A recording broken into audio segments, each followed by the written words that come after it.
A lot of people have been asking me, Marsh, do you want Jon Gruden as the next head coach for the New York Giants? Well, on today's show, I'm going to bring on my guy, Mitchell Renz, the host of the Raiders Report here at Chat Sports. He covered every single game of part 2 of Jon Gruden with the Raiders. And we got some rumors from ESPN and Jordan Renan on Big Blue and Gruden. Before we dive into that, I want to hear from you in the comments section. Should the Giants hire Jon Gruden to be their next head coach? Type Y for yes. Type N for no.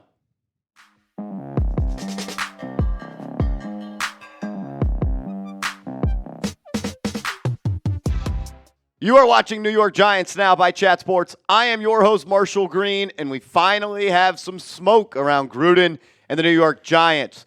Quote, Jon Gruden has been mentioned in conversations with people around the NFL for the Giants head coaching job, per Jordan Renan of ESPN. I have been looking and waiting for an opportunity to dissect this conversation, so we're going to do that on today's show. Some background information on Gruden. 15 years as an NFL head coach, 2 stints with the Oakland Raiders and the Las Vegas Raiders, as well as the Tampa Bay Buccaneers, where he actually won the Super Bowl in 2002. Some questions on if that was his roster, his football team taking over for Tony Dungy, and his career record, 117 and 112, currently working for Barstool Sports as an entertainer in the sports media world.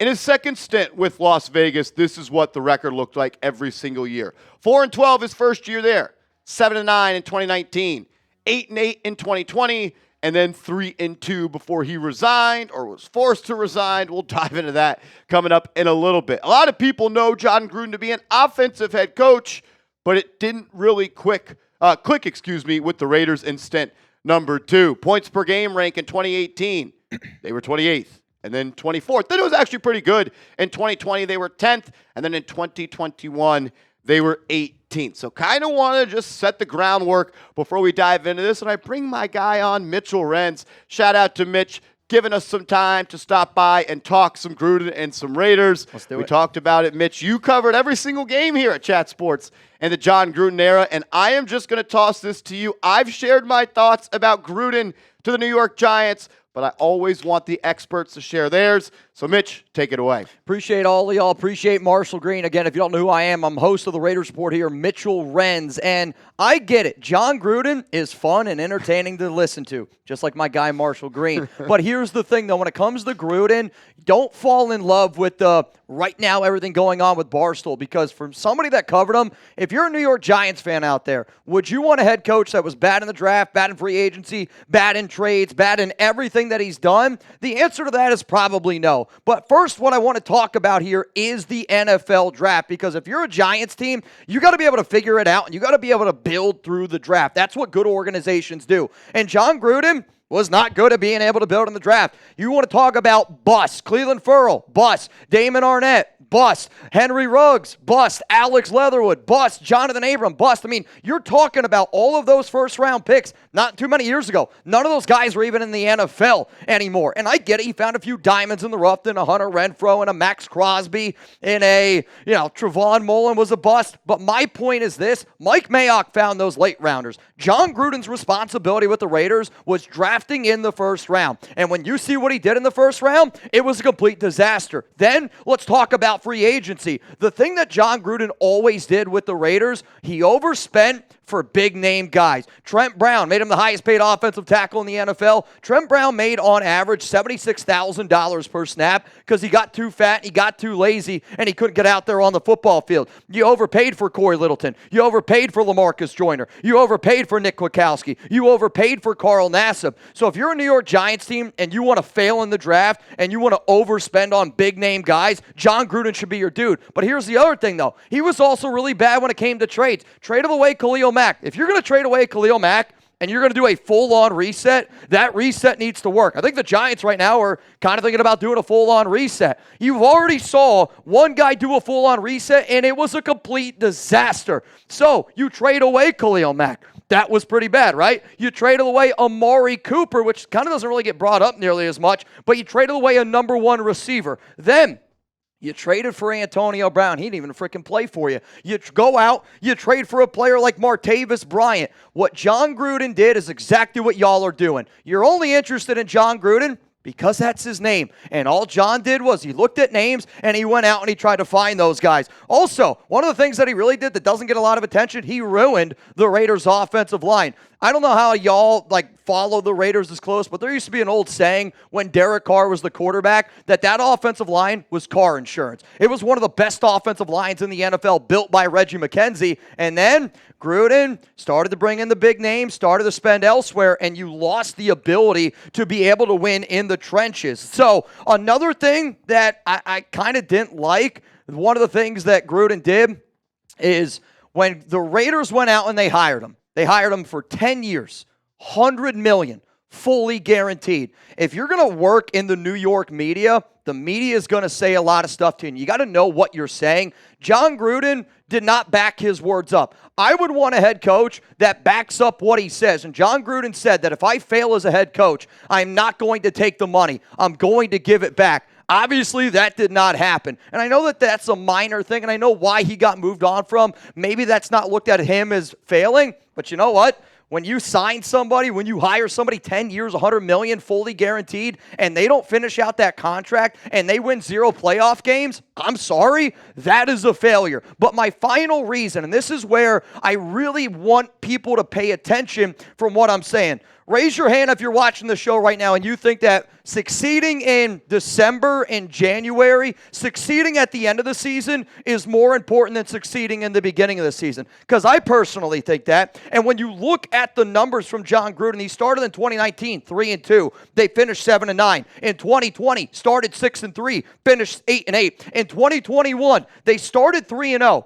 Then they lose 2 straight games, and then Jon Gruden ends up leaving. Here's a fun stat. 55 coaches since the merger have had 35-plus regular season games in December and January. Jon Gruden's .388 win percentage ranks 54th, only behind Herm Edwards. So all I'm saying to you is this. If you want to win in September and October, you go hire Jon Gruden. If you don't want to win in November, December, and January, you go hire Jon Gruden. I went through the Gruden experience. He's fun and entertaining to listen to, but I promise you this right now. You're going to be whining, you're going to be crying, you're going to be saying, fire Jon Gruden very, very quickly. Yeah, and I think a lot of people, Mitch, will bring up, well, Marshall, he wasn't the GM. But he kind of was actually the GM. I thought you made a great point. He got to control the first-round picks. He got to have a major say-so in free agency. And look, I love Jon Gruden. I love how much football he loves. He's awesome to listen to. I would love to watch a press conference every single week on Gruden.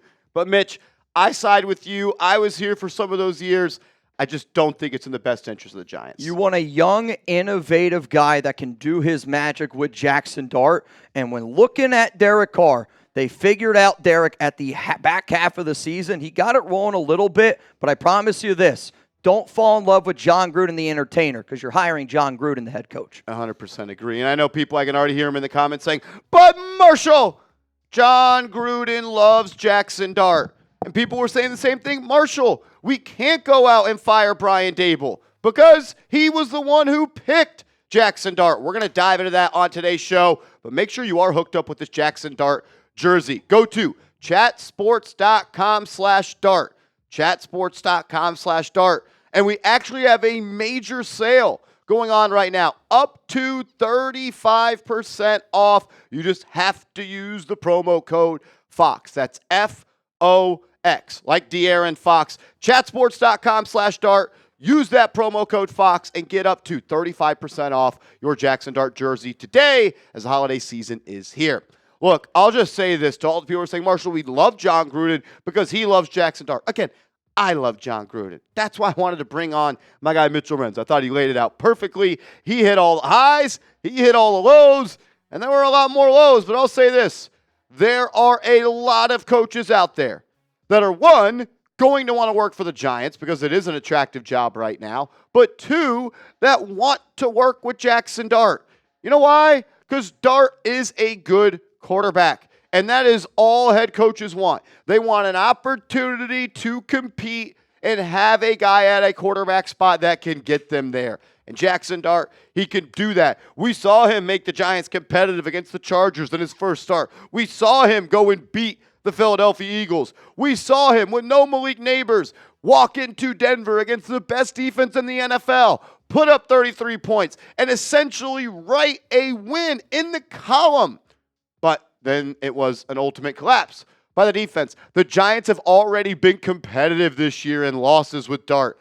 They're going to be able to compete next year. I believe in any coach that is looking for a job to be successful, he will do that. I mean, if you just take the stats that you see on screen right now and stretch them out over a 17-game season, like he would have thrown for 30,441 yards in his first 17 games, according if you just stretched it out and projected it.